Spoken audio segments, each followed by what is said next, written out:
আর Bangla, TV9 Bangla, এগুলো কলকাতা ভিত্তিক পশ্চিমবঙ্গের মূলধারার মিডিয়া। এই সব মিডিয়াতে সকাল বিকাল এই রাজনৈতিক সহিংসতার সংবাদকে সাম্প্রদায়িক সহিংসতার মেকআপ লাগিয়ে প্রচার করছে। আমরা বলছি না হামলা ভাঙচুর হয় নাই, হামলা ভাঙচুর কাদের ওপর হয়েছে? সেটা হিন্দু মুসলমান উভয়ের হয়েছে। যারা অবৈধ সরকারের সুবিধাবাদী ছিল, যারা সেই সরকার থেকে সুবিধা নিয়েছে, মানুষের উপর অত্যাচার নির্যাতন করেছে, দুর্নীতিগ্রস্ত ছিল, তাদের উপর হয়েছে।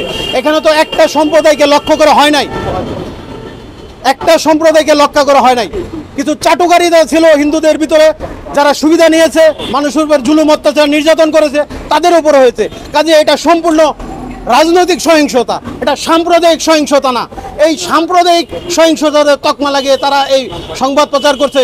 বিশেষ করে এই যে আর বাংলা, TV9 বাংলা, ABP আনন্দ, এই সব সংবাদ মাধ্যমকে আমি বলতে চাই, দাদা আপনারা বাংলাদেশের যে সত্য সংবাদ সেটা প্রচার করুন।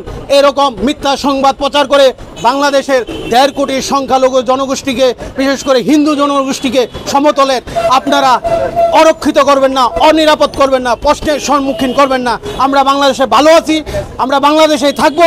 আমরা কখনোই ভারতে যেতে চাই না, আমরা কখনোই ভারতের কাছ থেকে কোনো রকম সাহায্য প্রার্থনা করি না। আমরা আমাদের মতো অনেক ভালো আছি, আমরা এখানেই ভালো আছি, এখানেই থাকবো। আমাদের বাপ দাদা 14 পুরুষ এখানকার, আমরা এই বাংলাদেশের ভূমিপুত্র, কাজেই আমরা এখানেই থাকবো। আমাদেরকে আপনারা এরকম কথা বলে, আর বিজেপির পশ্চিমবঙ্গের বিরোধী দলীয় নেতা শুভেন্দু অধিকারী, ওনার উদ্দেশ্য বলতে চাই, শুভেন্দু দা আপনি একজন পরীক্ষিত রাজনীতিবিদ, এই রকম বেফাস মন্তব্য করে আমাদেরকে অরক্ষিত করবেন না। আমরা বাংলাদেশে ভালো আছি, আমরা কখনো উদ্বাস্তু হিসেবে ইন্ডিয়াতে যাব না, আমরা উদ্বাস্তু হতে চাই না, আমরা বাংলাদেশে থাকতে চাই, বাংলাদেশে ভালো আছি। আমি আবারও বলছি, আমাদের উপর কোনো রকম সহিংসতা হচ্ছে না। যেটা সহিংসতা ছিল সেটা ছিল রাজনৈতিক, এটা সাম্প্রদায়িক না। আবারও বলছি, এটা সাম্প্রদায়িক না।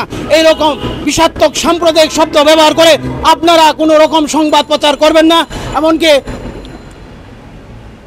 বিজেপির সাবেক একজন নেতা, যে পশ্চিমবঙ্গের রাজ্য সভাপতি ছিল দিলীপ ঘোষ, উনিও একটা সাক্ষাৎকারে বলেছেন যে বাংলাদেশে হিন্দুরা নির্যাতিত হচ্ছে, সাম্প্রদায়িক সহিংসতার শিকার হচ্ছে। না, আমি দিলীপ বাবুকে বলতে চাই, না আমরা এরকম কোনো ধরনের সাম্প্রদায়িক সহিংসতার শিকার হচ্ছি না, আমরা ভালো আছি। যেটা হয়েছে সেটা রাজনৈতিক ছিল, কাজে এটাকে আপনারা সাম্প্রদায়িক সহিংসতামূলক বলে প্রচার করে ইন্ডিয়ার যে আরও বাকি জনগোষ্ঠী আছে এবং বহির্বিশ্বের কাছে আমাদেরকে ছোট করবেন না। এটাই আমাদের মাধ্যমে আমি তাদেরকে মেসেজটা পৌঁছে দিতে চাই।